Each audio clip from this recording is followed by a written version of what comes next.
On a cold January afternoon in 1649, Charles I, King of England, Ireland and Scotland, was executed by his own subjects.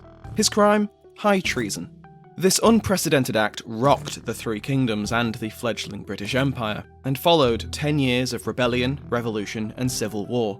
Pax Britannica, a history podcast on the British Empire, covers these incredible events, complete with interviews with world-leading experts on the period. Find Pax Britannica everywhere you find your podcasts, or go to pod.link/pax.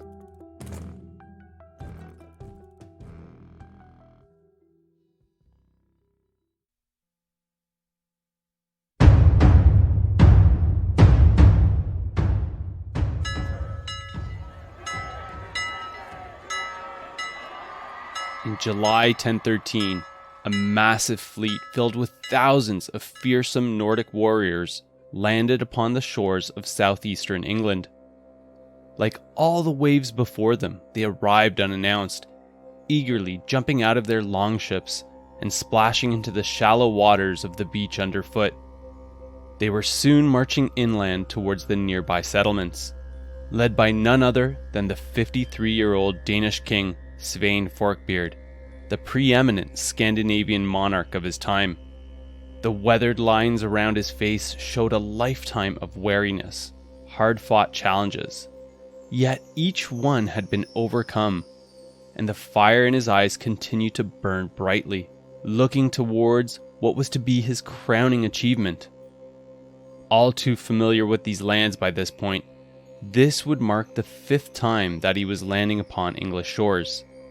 In all 4 of the previous instances, he brought with him death, fire, and destruction wherever his boots had trodden. The paralyzing fear that went along with his well-earned reputation, garnered over numerous raids, must have been palpable, for the English inhabitants knew what to expect from this brutal king of the Norsemen. Upon seeing their approach, warning bells began ringing asunder, the townsfolk shouting in fear and scurrying away into hiding spots in the desperate attempt to avoid his wrath. However, unlike the previous fire and atrocities that he had brought to their lands, his methods would change drastically from before, his warriors showing an unusual degree of restraint and discipline. Only a deeply respected leader of such a high caliber would have been able to muzzle such a group of unruly Viking warriors that would have been much more accustomed to jumping from their ships to immediately begin despoiling the nearest settlements. Things were different this time, however. His approach was purposefully restrained, because the desired objective had changed. The culmination of an extensive 10-year campaign of attrition, requiring patience and constant pressure to slowly but surely peel away the layers protecting and insulating England against foreign conquest. This was a masterstroke of long-term planning and strategy. As Forkbeard met with the first of the English nobles who knelt before him, offering oaths of loyalty and recognition of him as their new king, he could see it in their mannerisms, in their eyes. Their will to put up any form of resistance had been broken.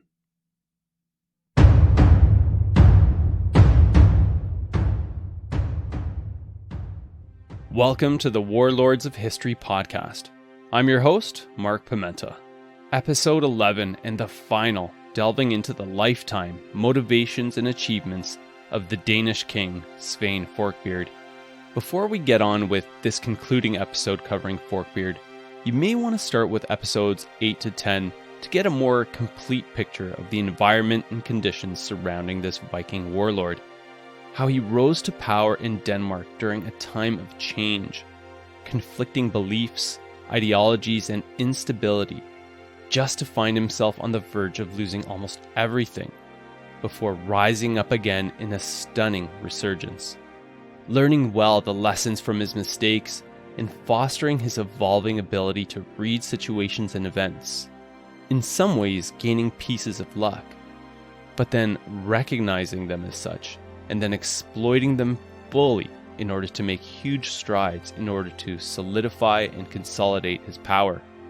In episode 10, we focused on England, Backtracking in the chronology a little bit to get a better historical understanding of the impact of the Viking raids and how Anglo-Saxon England changed during this period.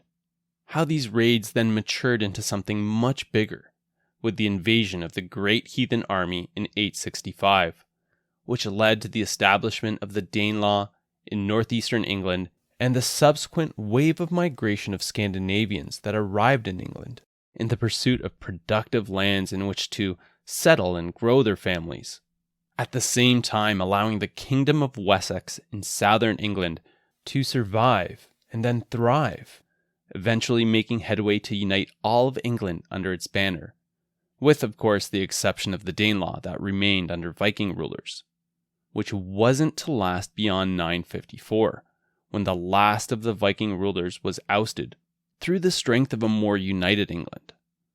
Although this essentially stopped the Scandinavian migration, the settlers that had previously traveled there remained there and were increasingly becoming entrenched as a part of the landscape. Through capable English kings such as Edgar the Peaceful, even the Viking raids themselves were significantly reduced for a period of almost 30 years, largely due to a fleet that he had constructed and used to deter the would-be raiders. Not foolproof, but quite effective. Things were going quite well in England at this time. That is, until King Ethelred, the Unready, took his father's throne in 978, ruling with a dysfunctional flair that almost immediately began unraveling the strength that had been forged by his predecessors. A young, misguided king advised by a group of squabbling and self-interested nobles that were jockeying for the king's ear and thus power by proxy, while increasingly neglecting the duties of the realm, not to mention neglecting their naval power, with Edgar's fleet that fell into disrepair. Like predators sensing the weakened state of their prey, this spurred a renewed surge of Viking activity, Norsemen that jumped in to take advantage of the instability, with raids regularly reoccurring from the 980s onwards, which in 1002 resulted in a catastrophe for a huge number of the Scandinavian settlers residing in the region that had been known as the Danelaw, when the beleaguered King Ethelred, unable to defend his nation against these invaders, but still looking to exact revenge, commanded the St. Brice's Day Massacre, leaving thousands of people of Nordic ancestry murdered in cold blood, prompting a brutal response from Sweyn Forkbeard, who led a devastating raid into southern England in 1003. When we last left things off in episode 10, it was late 1004, and Forkbeard had just opted to return to Denmark, following the 2-year stint during which he laid utter waste to huge portions of southern and eastern England, devastating these lands in the pursuit of plunder and in retribution for the St. Brice's Day Massacre, culminating in the bloody slog known as the Battle of Thetford, about 50 kilometers to the southwest of the present-day city of Norwich, which had proved to be an exceedingly tough engagement with the English forces, that despite ending up in a draw, had resulted in serious casualties among the Danes. Although Forkbeard likely could have continued raiding in a more limited capacity, or simply stay in the vicinity of England like he did during the 990s, while calling upon reinforcements to bolster his strength, both of these paths became unsustainable, because, in addition to his army's weakened state, keeping his troops in field and figuring out a way to keep them fed was going to be more than a challenge in the face of a famine that had begun to unfold in England. A disastrous growing season in 1004, woefully resulting in wheat and barley crop failures, the main cereal crops of Anglo-Saxon England, certainly made much worse in the southern and eastern portions of the kingdom following the mayhem that Forkbeard had brought to their lands, the effects of which would cause continued harm and misery well into the following year, only beginning to see signs of recovery in late 1005. Another factor that drove Forkbeard to return to Denmark, and as you may recall from events back in episode 9, he previously learned the hard lesson of what could happen if you left your kingdom unattended for too long. unless it was in the hands of someone that he could absolutely trust. And while he did have his sons, Harald and Canute, being that they were in their mid-teens at the time, they were still too young, too untested to be left to rule in his absence for a prolonged period of time. Upon returning to Denmark in late 1004, Forkbeard had clearly achieved what he had set out to do in response to the St. Brice's Day massacre, rendering severe retribution and leaving large sections of southern and eastern England in tatters. He was pleased to find that his sons, particularly his eldest Harald, had done a pretty good job of handling things back home in his absence, undoubtedly helped, as we covered back in episode 9, by his earlier internal house cleaning that eliminated any serious opposition to his authority. As such, there were no remaining contenders, foreign or domestic, that were willing to even entertain challenging him for the position, otherwise risk invoking his wrath. This was an important piece of the puzzle that would give Forkbeard confidence to act upon his strategy to topple Ethelred from his throne and replace him in the seat. Because even more importantly than the vengeance and riches that he took from England, he also gained key insights, helping to etch out his game plan to conquer the English realm. In the middle of all that plunder and violence over the past 2 years, information was another valuable commodity that he was eagerly extracting, and would have been regularly interrogating and inflicting torture as well on anyone of note that had nuggets of info to offer up, through which he would have learned firsthand a great deal about the social and political climate in England, allowing him to crystallize his strategy on how he was going to deliver on his coronation vow made back in 986 and take England for himself. A strategy that we touched upon towards the end of episode 10, best described as a war of attrition. Relentless assaults and action to steadily drain their resources, economically, militarily, exploiting the lackluster leadership and the cracks in the unity of the English kingdom that had begun to take root once Ethelred had taken the helm. Unrelenting pressure over time was the cornerstone of this long-ranging plan. Forkbeard realized that the key to success in this marathon of an endeavor was being consistent in terms of harassing the English, in order to drain their morale, sapping their will to put up a viable resistance. Understanding this, in the summer of 1006, the English, who were still reeling from the after effects of the famine, were just beginning to emerge out of its terrible grasp, only to be met with another impending disaster, in the form of Forkbeard at the head of another fleet appearing off the southeastern coastline, landing near the town of Sandwich, likely sailing inwards through the mouth of the Stour River. Purposeful, being that this area had not been touched as heavily in the raids that he had kicked off in 1003. Now, the strength of the force that he had brought with him was probably similar or a little larger to that of what he arrived with in 1003, meaning in the realm of 6,000 to 7,000 warriors or so, because this was not yet an army destined for conquest. Forkbeard, in the spirit of his newly hatched strategy, was fully focused on stirring up havoc through pillage and plunder to drain English resources and hamper their economy, and again ferociously began laying waste to everything they came across, including the towns and cities throughout the modern-day counties of Kent and Sussex, extracting vast amounts of wealth and leaving terrible misery at their backs. In response to this, King Ethelred commanded that an army be assembled, made up of units from Wessex and Mercia, and sent them hunting in pursuit of Forkbeard's forces. However, the English army spent the rest of the autumn and winter mired in a rather uneventful campaign against the Danes, never actually meeting them in battle, and essentially just chasing them around, who were completely undaunted, and so just continued looting in a business-as-usual type of manner.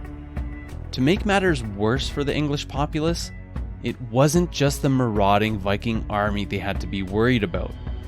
because this domestic English army was apparently causing a great deal of problems for the commoners as well. Keeping such a sizable army in field took loads of resources, in particular food to keep the soldiers fed. Accordingly, the domestic army at some point began resorting to commandeering grains, vegetables, and livestock from the local farms and communities wherever they went, while chasing down those Viking raiders. This was a heavy burden to inflict upon the common populace, being that their food stores were already barely stocked as it was, only recently having emerged out of the famine. Which underlies another point, and a prevalent theme throughout Ethelred's reign, this of course being a severe lack of planning. While cobbling together a defending army was indeed a step in the right direction, much more consideration should have been given behind the logistics of keeping an army in field. This almost farcical game of follow the leader continued throughout the remainder of 1006, the English coming up empty-handed at every turn, while infuriating the countryside by consuming the resources of the populace, who were probably cursing Ethelred's name as often as Forkbeard's. Early the following year in 1007, Forkbeard then led his fleet westwards along the southern coast of England and began plundering from the area where the modern-day city of Southampton now sits, leaving their ships behind and marching northeast, further inland towards the town of Reading, then marching further north still to the town of Wallingford, taking them almost 100 kilometers from where their ships were waiting, almost as if Forkbeard was daring the English to meet him in battle. Which begs the question, why would Forkbeard risk that if his army was a raiding force? Well, it's tough to know for certain, but I think that there may have been an underlying message that Forkbeard was sending to Ethelred in doing so, aggressively pushing inwards to demonstrate the inability of the English to stop him, perhaps in the hope of securing a hefty payout of Danegeld. However, nothing, not a word of response was offered up. That is, until Forkbeard started leading his army southwest back towards his longships. As we learned back in episode 10, in the events leading up to the Battle of Thetford, these were the opportunities that the English were looking for, so they could at least attempt to fight off the invaders. Whenever the Vikings moved far inland, this of course negated their superior mobility. Understanding that Forkbeard would soon be heading back to his ships, the English managed to bring their army right into his path, near the town of East Kennett, about 60 kilometers to the southwest of Wallingford. It was there that the English army gathered to make their stand, with the intention of forcing battle to drive the Vikings from their lands, in the hopes of mirroring the accomplishment of their countrymen back in late 1004 at Thetford. The English commander selected a defensible site just south of the Kennett River, using this waterway as a strategic barrier to enhance their odds of emerging victorious. But there was something else, almost mystical, about this area. It was close to the East Kennett Long Barrow, a rather large, human-made earthen mound that covers a chamber of stone within, one of several in the area, and one of an estimated 300 that have been identified in England to the present day. It was already an ancient monument at that point in time, roughly 5,000 years old, dated to the 4th millennium BCE, constructed during Britain's early Neolithic period, presumed to be a burial site, though the details on who and why they were buried there remain unknown. In addition to the natural defensive advantages that this site held, there may have been a spiritual connection to this place, invoking the strength of their ancestors to help them against these heathens from abroad. And really, they were going to need all the help they could get. Because I'm convinced that Forkbeard was smart enough of a commander to know that in risking going so far inland, getting locked into a pitched battle would have certainly been high in terms of probability. And he now had a better understanding of how the English operated in these types of battles, having learned a great deal from the Battle of Thetford. Unfortunately, we don't have a play-by-play historical account of how this battle occurred. However, the prevailing notion is that the English army took up a strong defensive posture, just south of the Kennett River, finding a fordable spot to act as the choke point, where the Vikings were likely to attempt crashing through, while keeping their backs to the East Kennett Longbarrow as a fallback in order to leverage the higher ground to a tactical advantage. As Forkbeard arrived on the scene, surveying the defensive force arrayed against them across the banks of the Kennett River, he must have clearly understood their strategy, realizing that ordering his warriors to assault their position through such a narrow, fordable passage would have resulted in massive casualties. The keys to his success in the Battle of East Kennett would be neutralizing the two main strengths of the English, or at least the strengths that they possessed over his army. 1.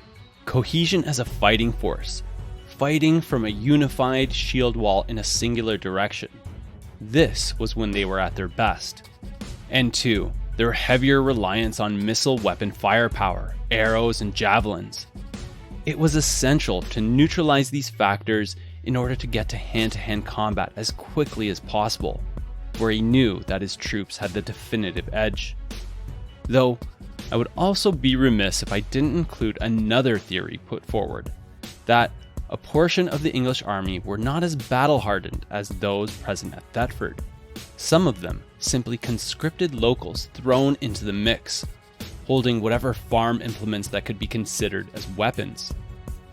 If that theory is true, and it is certainly not far-fetched, can you imagine the abject terror of these people turned impromptu soldiers, what they must have been feeling?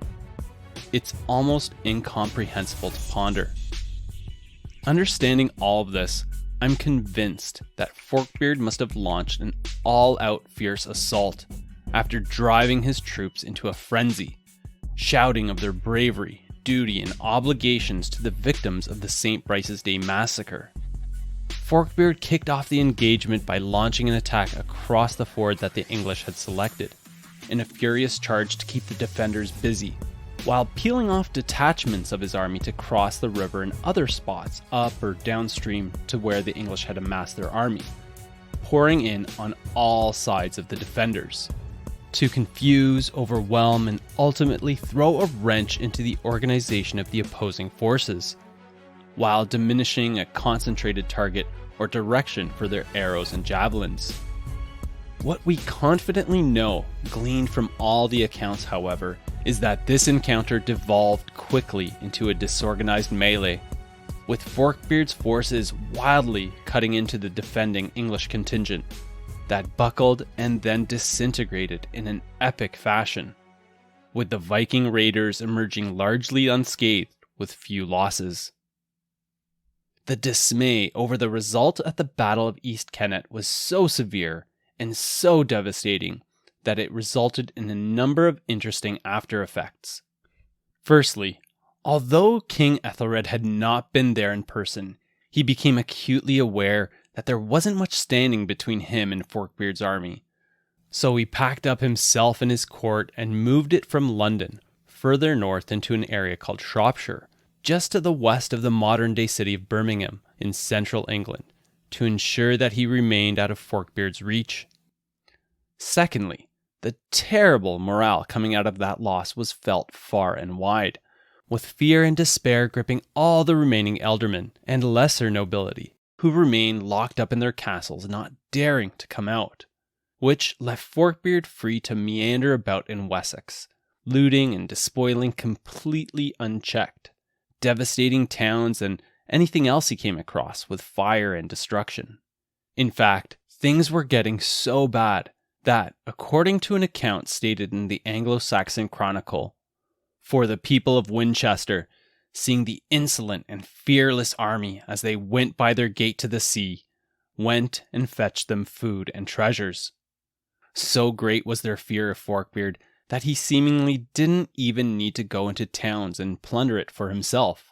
It was just brought to him. Utilizing this methodology on a grander scale, Ethelred, who was unable to stem the rising Danish tide through force of arms, then resorted to the promise of Danegeld, raising a dragon's hoard of 36,000 pounds of silver before Forkbeard was satisfied enough to stop and leave their lands, heading back to Denmark in late 1007. Although, by this time, huge swaths of Wessex had been left in utter ruin from an economic standpoint.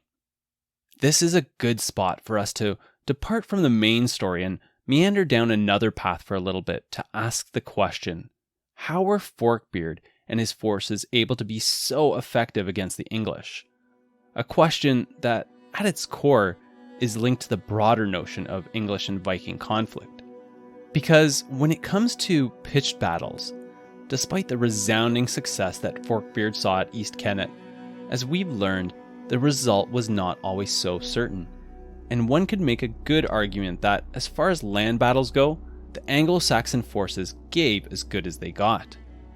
Unsurprisingly, yet vital to this happening, however, was that the English actually had to be able to catch up with the Norsemen, who typically didn't venture too far away from their longships, simply because, on water, this is where the comparison between the two groups falls apart completely, as we touched on in episode 10.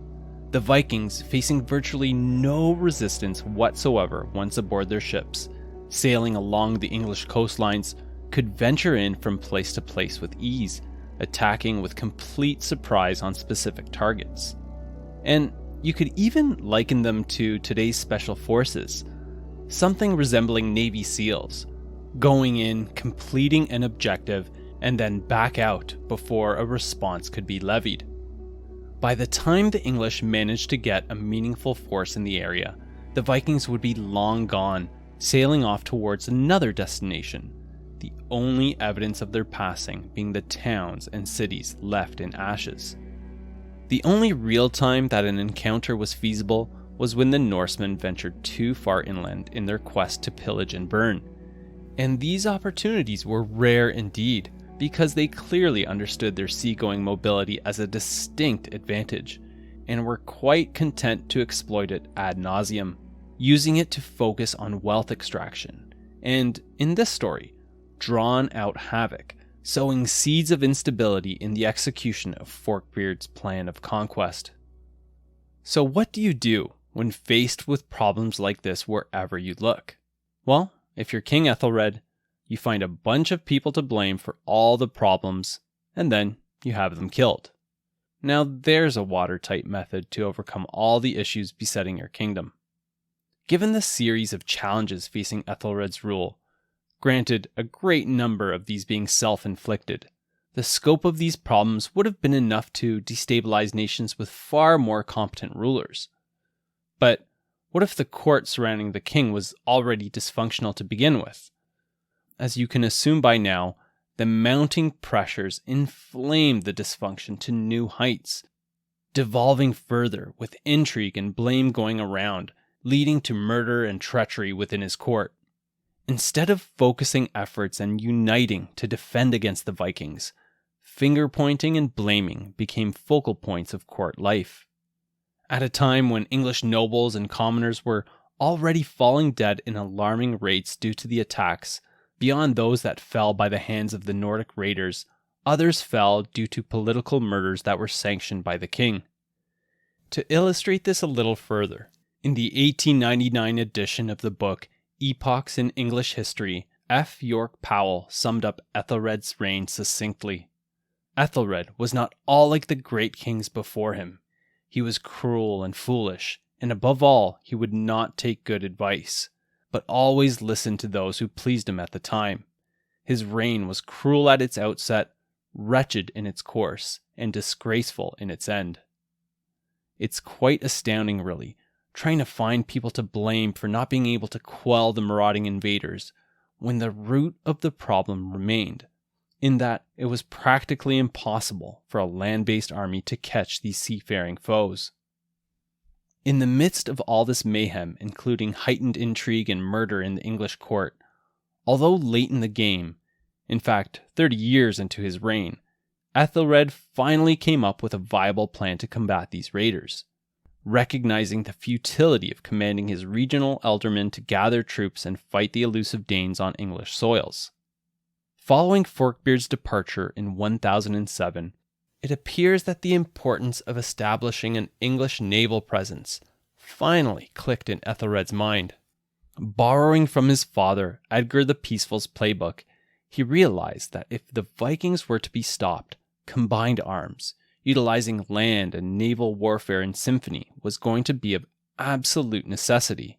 Interestingly, however, what was going to unfold in the coming months, the ambitious development of a fleet, the substandard nature of Ethelred's leadership, and thus the ineptitude of his subordinates, was all going to collide into an unceremonious flop. Although it started out as a promising venture.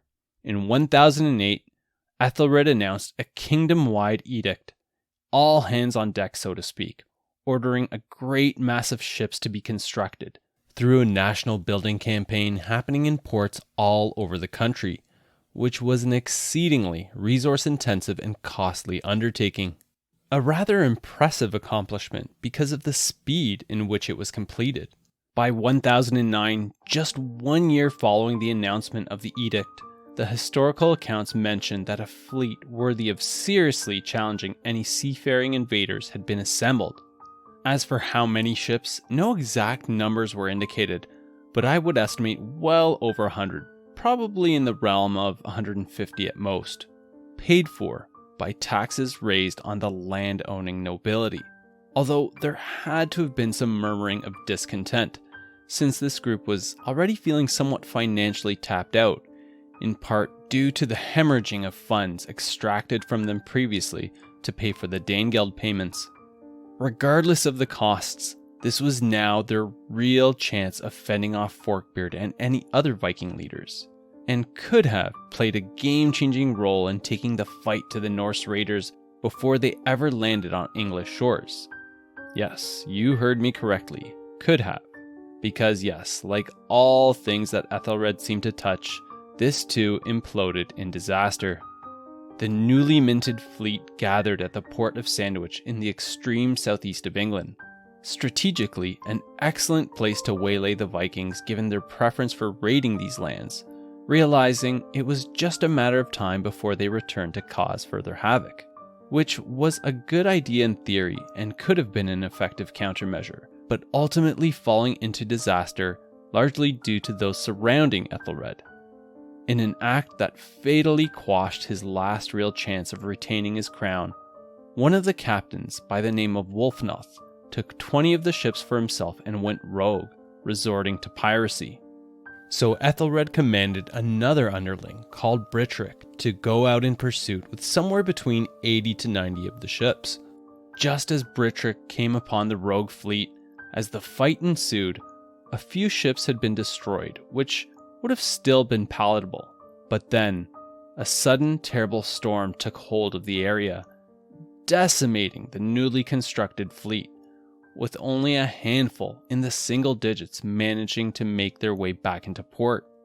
The impressive toil of the entire English kingdom, built at a great expense, and their last chance to ward off the invaders, all gone terribly awry, swiftly down the drain. For what it's worth, and hardly a consolation prize, the English were of course right about the Norsemen returning. Just a couple of months after the English fleet debacle, in the late summer of 1009, Viking longships were again spotted approaching their lands. However, it wasn't with Forkbeard leading them this time. Torkell the Tall of the Jomsvikings, the elite Viking mercenary order that we were introduced to back in episode 8, and that Forkbeard had been fostered within during his youth. Of debate is the degree to which Forkbeard supported this venture. However, given his position and stature, I find it hard to believe that he was unaware of Torkell's stated plans. At best, Torkell was directed or given his blessing by Forkbeard to go off and raid. At worst, Forkbeard would have participated by proxy, sending a contingent of his own ships under trusted warriors to have eyes and ears on the ground, feeding him information as to what was happening, considering how central England was to his future plans. In any event, In August 1009, Torkell the Tall, at the head of a huge fleet, landed in Sandwich, kicking off a 2.5-year stint of destruction and plunder, on par with the level of carnage that Forkbeard had previously brought to their lands, concentrating his activities in southeastern and eastern England, and then moving into the interior, into the southern Midlands, just to the northwest of London, where he ruthlessly sacked and pillaged numerous towns and cities, including Northampton, Ipswich, Oxford, Reading, Thetford, Bedford, and Thamesford. Widespread destruction of farms, small hamlets, and villages, exacerbating the disarray and deflation that had become the English realm. The English, with no fleet in hand to respond, were again reduced to chasing the Vikings around, some doing so half-heartedly, completely demoralized, and unwilling to commit to battle in order to preserve their lives. In the few instances that the English troops caught up with Torkell, although the defenders fought bravely, the Nordic raiders again emerged victorious. Unable to do anything else, in 1012, Ethelred again turned to Danegeld to prevent further destruction, paying the invaders 48,000 pounds of silver. But then, and shrewdly I would add in, trying a different tactic as part of the terms adjoining the payout, with Ethelred invoking the "if you can't beat them, employ them" type philosophy, offering lucrative, full-time employment to Torkell the Tall and his most loyal warriors, to which he agreed. While the bulk of the army that Torkell had brought with him returned to wherever in Scandinavia that they had come from, a meaningful and fearsome group of Vikings, just over 40 ships, and their crews remained in England as mercenaries under Torkell, all on Ethelred's payroll. 1,000 kilometers away to the east, across the choppy waves of the North Sea, Forkbeard would have been getting regular reports and intelligence that allowed him to intently follow the situation in England, probably shaking his head in half amusement, half in disbelief, while learning of each subsequent implosion since he had left its shores in 1007. His strategy of waging a war of attrition had been helped by a number of surprises along the way, beyond the incursions that he had personally led into England, including the English armies despoiling their own lands, heightened treachery within Ethelred's court, then the English fleet being eviscerated, with all the associated efforts and resources now sitting somewhere at the bottom of the ocean where the English Channel meets the North Sea, and more recently, Torkell the Tall's 2.5-year raid, in particular, the inability and half-hearted attempts of the English to put up any substantial resistance.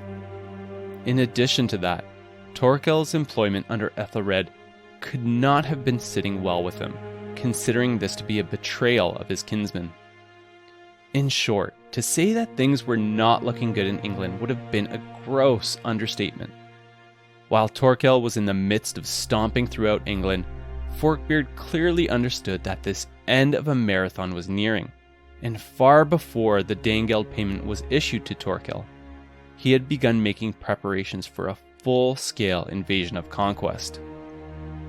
A huge show of force would be required, much larger in terms of soldier count than his previous incursions, in order to break the defenders, and not necessarily through direct force of arms, but more so the threat or potential of it.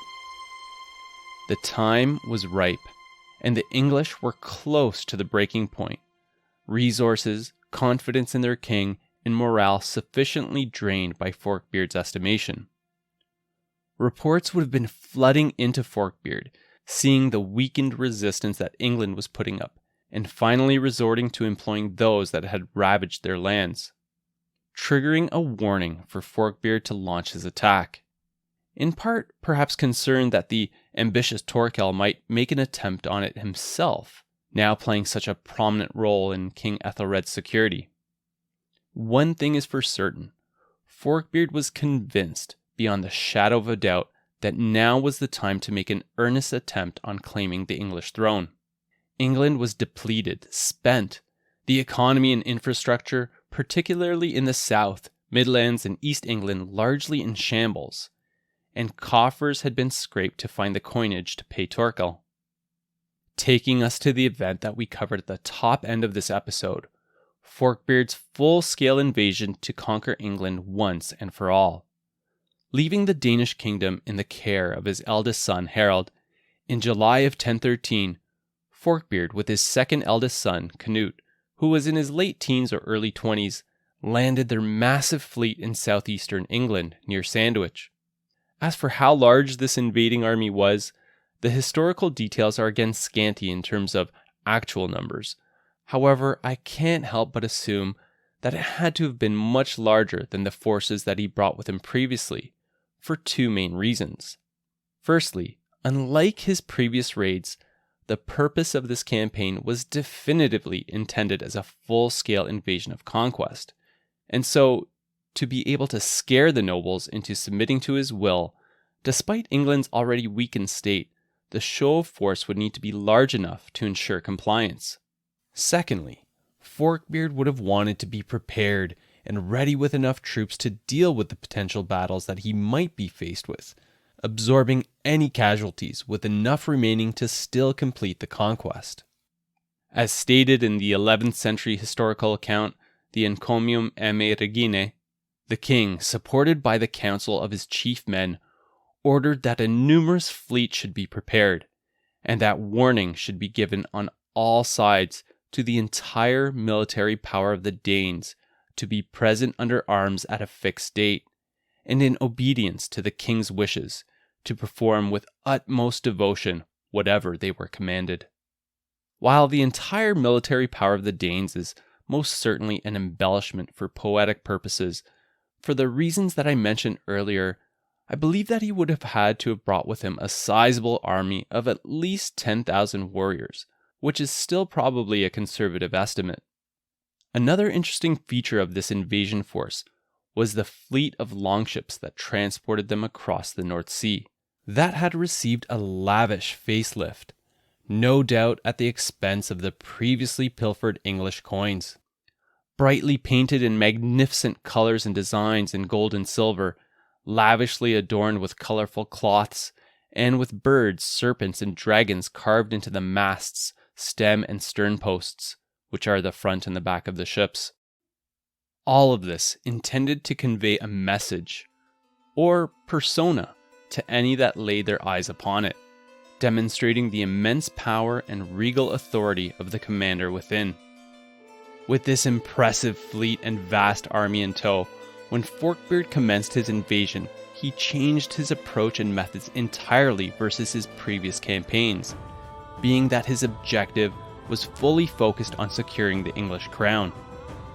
Despite the shaking fear running throughout the inhabitants of the kingdom that expected the ferocity and harshness that typically coincided with his arrival, his invasion in 1013 turned out to be more of a political or diplomatic campaign versus a military achievement, though the army he had brought with him was extremely large, just in case it was needed. Forkbeard was astute enough to realize that to make his intent of conquest a reality, he didn't go on the warpath instigating fights, instead concentrating his efforts in obtaining the submission of the most powerful regional ealdormen and nobles. And much to the surprise of the English inhabitants, all too aware of Forkbeard's dastardly reputation, he imposed an unusual degree of discipline among his soldiers, who did not plunder at all. A rather impressive achievement in itself when leading thousands of Viking warriors through foreign lands. But even more importantly, this allowed him to coerce submissions to his authority as he went, because really, the threat of the alternative was just too dreadful to contemplate. As calculated, the approach worked like a charm, with the nobles in the immediate vicinity of his landing in southeastern England quickly submitting to him, including handing over high-valued hostages to ensure their ongoing loyalty. He then led his fleet north into East Anglia, and then further north up the eastern English coast, doing the same thing completely unopposed, securing additional support for him to take the English crown. The sighs of relief that the nobility released once they realized that he did not intend to sack, despoil, and kill must have been unmistakable. And it was becoming resoundingly clear to Forkbeard that England was indeed deflated, with no one showing any appetite to fight this prolific warlord. He then took his fleet further north, sailing through the mouth of the Humber estuary and then along the Trent River until he came to the town of Gainsborough, where he disembarked from his ships, planning to use this as a secure base while he completed the rest of his conquest on land. A strategic placement, also bringing him in close proximity to the city of York, where the Scandinavian settlements were densest and received the immediate submission of the communities in the area, including that of the exhausted and depleted nobles. While many nobles throughout England were disaffected with Ethelred's leadership, due to his numerous failings, the treachery and murder of nobility that their king commanded, this notion was especially prevalent to those in northern England, which Ethelred, who ruled from his power base in the south, consistently neglected and in some cases outright abused. Forkbeard was aware that many in the north had been alienated by Ethelred and leveraged the discontent to further his cause. It's abundantly clear that Forkbeard's diplomatic campaign would not have been as successful had it not been for all the enemies that Ethelred had fostered during his reign. For example, back in 1006, Ethelred's advisors influenced the king to have Ealdorman Elfhelm of Northumbria murdered and his 2 sons blinded. Accordingly, when Forkbeard arrived in Gainsborough with his fleet, the Elfhelm family immediately became local champions of his bid for power, linking their family with Forkbeard's through the marriage of his son Canute with Elfhelm's daughter, and then joining in with Forkbeard's army, including providing provisions and horses, before altogether moving southwards to demand the homage of the nobles in the interior, securing high-valued hostages in the process, which worked beautifully without any issues. Over the next couple of weeks and months, this became the regular cadence, with Forkbeard marching his army of Vikings into region after region, city after city, surrendering without any opposition. Ethelred's kingdom was unraveling all around him. In a last-ditch effort, he issued out commands to the regional ealdormen to fight and resist to the last man. However, these orders fell on deaf ears, finding no one willing to fight for their rightful king. Forkbeard's path towards conquest was unfolding with relative ease. That is, until he reached the vicinity of London, finding Aethelred and Torkell the Tall's troops ready to oppose his takeover. Although some minor, inconclusive skirmishes did occur, Forkbeard did not want to commit fully to battle just yet, so as to not disrupt riding the wave of momentum of binding nobles to his will. So he left a portion of his army there, to keep the opposition defending London wary and sticking to the city, and proceeded westwards towards the areas surrounding Wallingford and Bath, with the bulk of his army to secure the allegiance of the western nobility, who, like everyone else, submitted to him and handed over their hostages. With nearly all of England having acknowledged and submitted to Forkbeard in his bid for the crown, Ethelred understood that all was lost and fled from London aboard Torkell's ships, eventually ending up in Normandy in exile, under the protection of his brother-in-law, Duke Richard II. The remaining forces arrayed in London, seeing their king flee in desperation and fearing the reprisals from the dangerous Viking monarch if they continued resisting, sent urgent word to Forkbeard, offering up their unconditional surrender. On Christmas Day, 1013, Sweyn Forkbeard was declared King of England, ruling a North Atlantic empire that stretched across the North Sea, including Denmark and Norway, a concept that is traditionally attributed to his son Canute, but that from my perspective should rightly originate with Forkbeard. 220 years after that fateful initial Viking raid on the small English island of Lindisfarne in 793, the whole of the kingdom was now under the rule of a Viking king. Forkbeard set up his headquarters where he had left his fleet in Gainsborough, and from there began to organize and rule over the recent addition to his vast domains. However, his reign was to be a short one, and he was never actually crowned in a ceremony, because he died on February 3rd, 1014, having ruled England for only 5 weeks. As to how the 54-year-old Forkbeard died, the circumstances surrounding this are a bit of a mystery, with several explanations on how this came to be. Some historical accounts mention that he died as a result of injuries sustained after falling from his horse. Another possibility is that his marauding lifestyle of regularly being out in the harsh elements, hard fighting and hard drinking feasts finally caught up with him, which was probably happening frequently at that time, with aldermen and other nobles hosting sumptuous feasts in his honor and hoping to win the favor of their new king.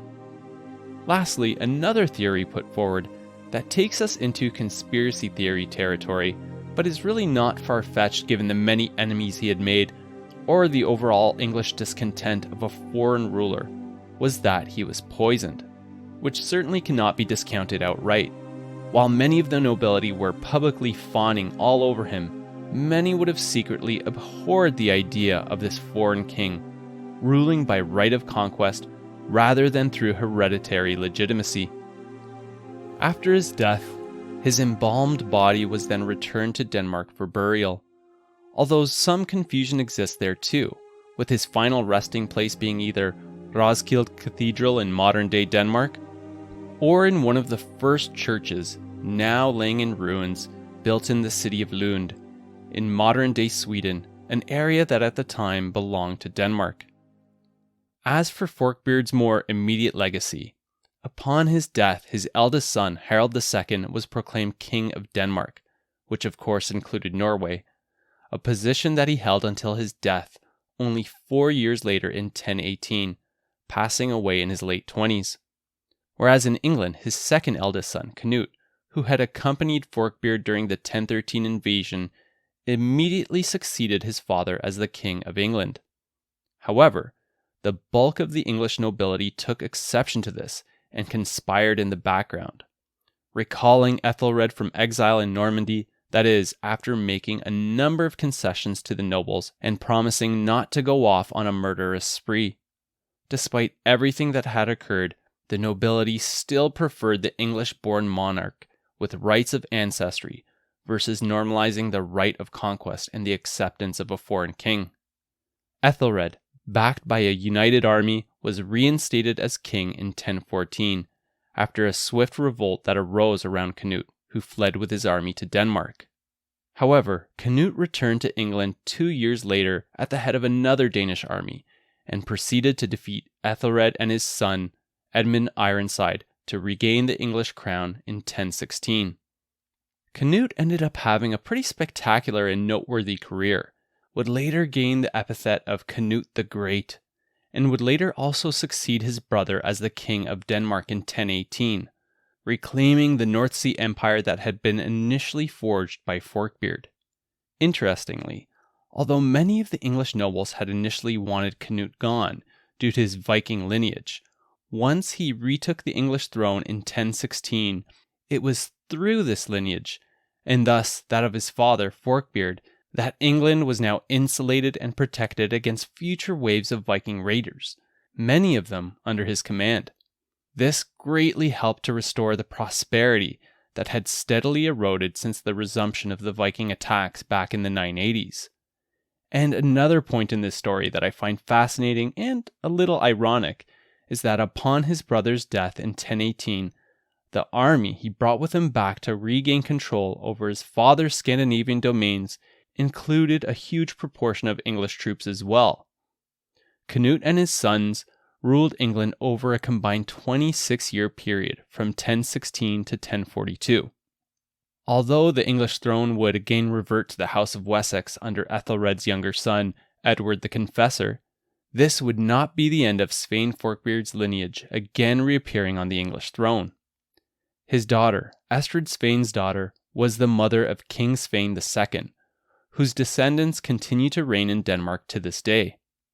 One of them, Margaret of Denmark, married James III of Scotland in 1469, introducing Forkbeard's bloodline into the Scottish royal house. And later on, when James VI of Scotland inherited the English throne in 1603, Forkbeard's descendants became monarchs of England once again, his bloodline extending into the present day. Amazing. So now for some parting thoughts on Sweyn Forkbeard.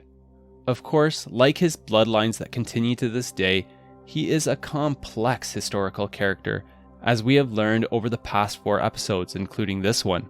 Overall, he hasn't really been studied too closely, and if you check online for lists of the most famous, influential, and powerful Viking leaders, he is rarely mentioned, if at all, which is difficult for me to understand how this could be the case. Maybe this is why he's so fascinating, because as we've learned, the reverberations of his lifetime are quite astounding.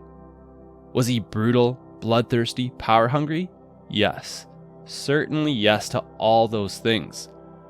Although part of this is attributed to the bad press that he got, according to the medieval historians that had an axe to grind against him, like Adam of Bremen, and English historians noting his raids and eventual takeover of the kingdom. But what is also apparent is that, in addition to being an accomplished warrior and military leader, he was also an extremely competent ruler that grew into having a sharp strategic and long-term vision. A person of magnetic charisma that people naturally gravitated towards, a sentiment that he leveraged extensively, bordering on manipulative to get his way. As the son of King Harold Bluetooth, he was raised to believe that he too was a king to be, therefore imbued with a sense of entitlement that one could argue gave him an insatiable appetite for personal glory, or even megalomania. Not at all short on ambition, perhaps with a burning desire to upstage his father, with whom saying that they had a strained relationship is most definitely an understatement. Clearly, he was not one that would allow anything to get in the way of his goals, as seen when he fought his very own father for the Danish crown in 986. Then, once in power, began showing a savvy ability to rule, avoiding some of the key mistakes of his father. One of the most important being understanding how to tread the fine line in terms of religion, building churches and supporting Christianity to keep external forces at bay, but didn't stoke internal division by aggressively imposing Christianity among the populace, instead showing a great deal of tolerance there, unlike the other Nordic leaders of the time. Perhaps his greatest weakness was that he initially lacked a long-term strategic vision, making missteps in his early career which nearly costed him everything, threatening to render him into obscurity forever. But instead he learned from his failures. Especially when instances of luck landed on his lap, he recognized these opportunities for what they were and then exploited them to the fullest degree. This is where I think Forkbeard's legacy shines, with a spectacular resurgence, where he began employing amazingly complex and long-term strategies to take down all his foes, one by one, reasserting his hold on Denmark, adding Norway to his domains, thereby becoming the unrivaled power in Scandinavia, followed by his elaborate campaigns against Ethelred the Unready to become England's first Viking king. In the backdrop of the twilight of the Viking Age, Forkbeard ushered in one of its most monumental achievements. Yet, despite all this, as mentioned earlier, he remains a leader that is seriously understudied, begging the question of why this may be the case. Partly because in Scandinavia he's overshadowed by his father, who is lauded for unifying Denmark, while in England he is overshadowed by the illustrious career of his son, King Kennett the Great. But perhaps mostly because Forkbeard only held the position for a mere 5 weeks before his death and was never crowned. As such, that places him as one of the nation's shortest reigning monarchs and in the running for one of England's most forgotten kings, if not the title holder, helping to explain why there are so few monuments in his name in Britain. Although a few humble reminders exist, if you look hard enough. including the Swansea City Guildhall in Wales. It contains a number of Viking-inspired carvings, one of which is modeled after Forkbeard, as well as the clock tower that features the prow of a Viking longship jutting out of each side as an ode to Forkbeard, who is thought to be the founder of Swansea, having established a trading post there, likely sometime during the early 990s. And lastly, there's a pub in England that bears his name, situated where he had set up his headquarters in 1013 in Gainsborough, the aptly named the Sweyn Forkbeard pub.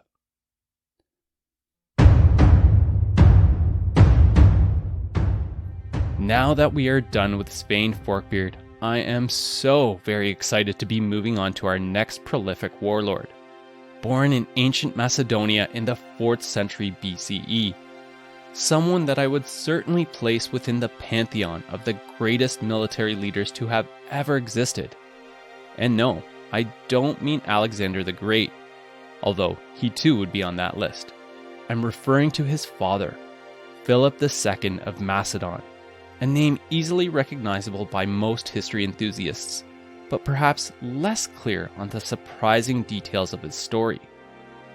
As ancient Macedonia stagnated and struggled to keep its head above water, on the verge of being swallowed up by the surrounding kingdoms and Greek city-states, Philip arose to become the king of Macedonia in 359 BCE, an immediate game-changer, using an artful combination of guile, cunning, and bold maneuvers, channeled through masterful diplomacy and military might to buy time and stave off disaster.